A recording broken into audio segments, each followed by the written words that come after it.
My name is Ryan Odegaard. I'm going to be talking about the Smart Hub for a smart TV. It is the final design project for the principles of user experience. Um, so to recap, the Smart Hub of a smart TV allows the user to connect to the internet and access streaming content. If they want to watch Netflix or Hulu, you can do that. You can check weather, listen to music, pretty much anything you can do on the internet, you can do through the Smart Hub. I divided the users into three different groups. There's John and Jane, Mr. and Mrs. Smith, and the Johnson family. And I thought that the Smart Hub needed a user-centered approach to design because there are a lot of different devices like the Apple TV, Roku, Chromecast. All these devices allow you to stream content to the TV, and the Smart Hub already allows you to do that. So the fact that there are these other devices that are actually pretty popular kind of means that the Smart Hub needs to be designed better so that you wouldn't have to buy these other peripheral devices. So the persona that I chose to go with was a persona that is in the Mr. and Mrs. Smith user group. So Christian and Irene, they're a couple that lives together. Christian's 29, works in an accounting firm downtown San Diego. Irene is a 27-year-old female who teaches 8th grade English at Point Loma Middle School. So I thought that they'd be a pretty good persona because neither one is an expert in technology. They both like to relax by watching their shows at the end of the day. And they're an upper middle class, dual income, no kids couple. The scenario I created was Christian and Irene, they want to watch a movie at the end of the day. So Irene puts in the popcorn. Christian starts scrolling through different movies to watch. And Irene sits down next to Christian, and then the popcorn is ready. So he has to get up and get it. And she immediately grabs the remote and starts clicking through the movies. She finds the movie, hits play, and they both watch the movie.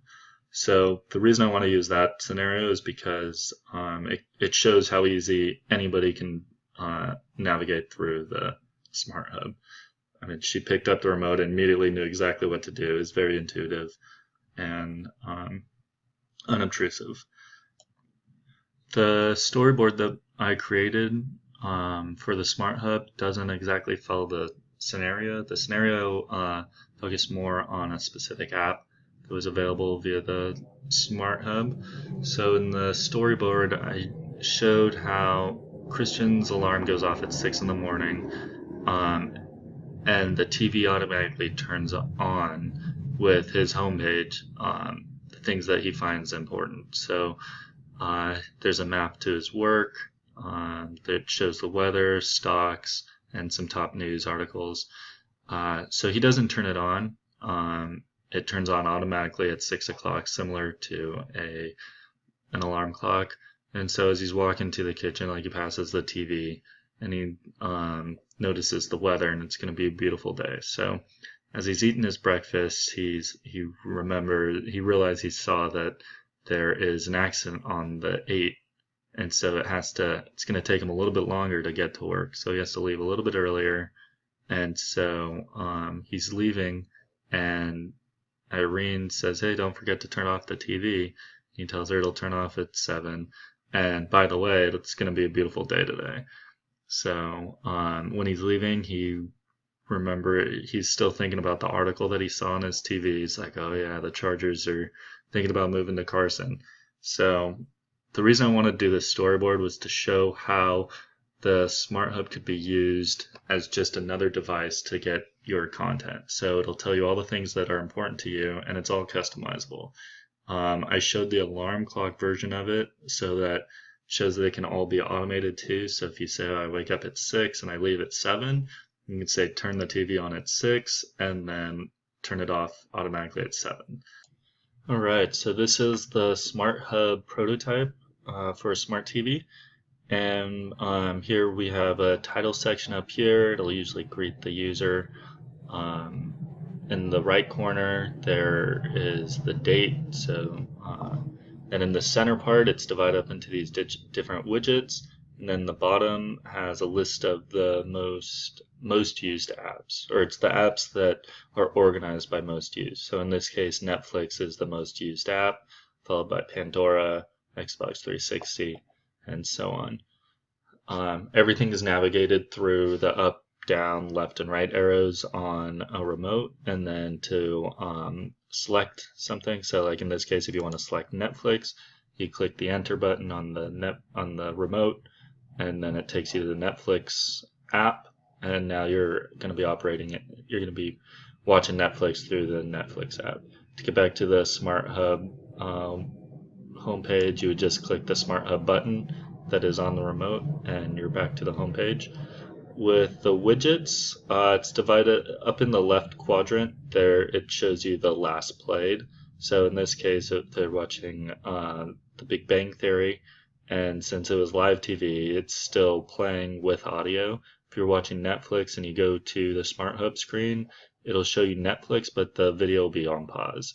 The reason I did that was because, like, if you're watching on Netflix and you watch a movie and you go to the Smart Hub, most users are going to want the movie to be on pause.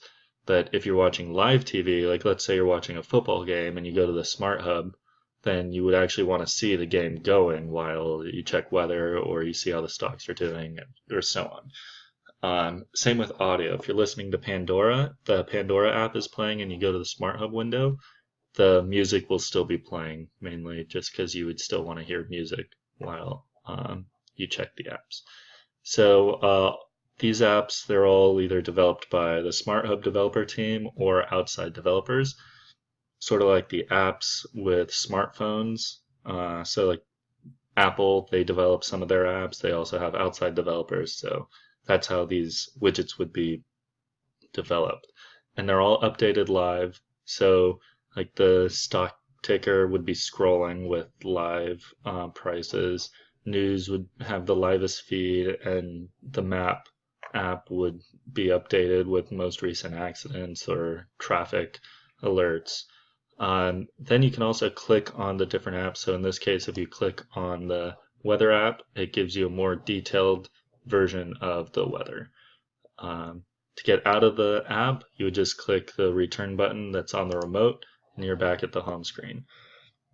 Another nice feature about the Smart Hub is that you can add and change users. So in this case, if you're not Christian, you would click the A button that's on the remote, and it would take you to this screen where Irene can click on her user profile, or they can add a new user.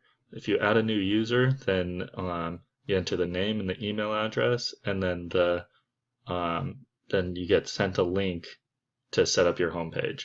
So you can customize the color up here, and then you can customize all the apps, or all the widgets. So, so like in this case, Irene has customized her homepage differently. She has a different color at the top, and then the widgets are different too. So, in this case, like she wants to keep track of her favorite football teams and their scores. See, this would be perfect if she was watching the football game and then she went into the Smart Hub. She would see all the scores from the other games she's invested in, and she would also be able to see what is going on live too. So that's why I made live TV continuously play even if you're in the Smart Hub. There's also different widgets, like maybe there's a Groupon widget, so you can see the different deals that are around you. So maybe they'll want to go out to dinner, and then they'll say, oh, half off at the Village Kebab, and then they can click here, get the deal, and then go out to dinner. There's another widget for to-do list. And let's say the last thing that was viewed here was HBO Go, so you can see it's on pause. If you enter this, then it becomes full screen, and then to get back to the home page, you just click the Smart Hub button. Then you're back to the home screen. So let's go back to Christian's profile. This was the main profile that I tried to develop everything with. And I tried a few different designs, but this one was the best design that came out of like the user, the persona discussions, and yeah. Now, one of the, I don't know if it's a flaw or one of the issues I could potentially see being with the user experience is that these apps down here are organized by the most used. So in this case, it's been used like 5 times. Pandora's been used 3 times. So Netflix is going to be most likely the first app that you click on, which is great if you watch Netflix all the time. But let's say that you watch Netflix and you listen to Pandora roughly about the same amount of time. So every time you enter the Smart Hub, like if this turns into you use it 4 times and then this one's 4 times and then you use Pandora, next time you enter it, Pandora will be at 5 times and Netflix will be at 4. So now these two will be reversed. So that kind of could potentially cause an issue of every time you enter the Smart Hub, these apps could be reorganized. Now, I don't think that would be that big of an issue. I just see that it could potentially be an issue. But other than that, I think this is pretty good design where it's user-centered because everything is important to the user. It's easy to use, it's intuitive, and like it's personal too. You know, the user is going to be invested in these stocks, and they're gonna like to be live updated about it.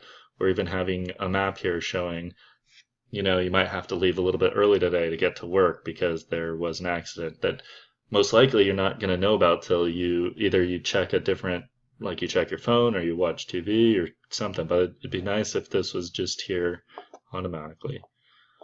And yeah, it's all pretty easy to use, customizable. So that concludes the presentation. Thank you.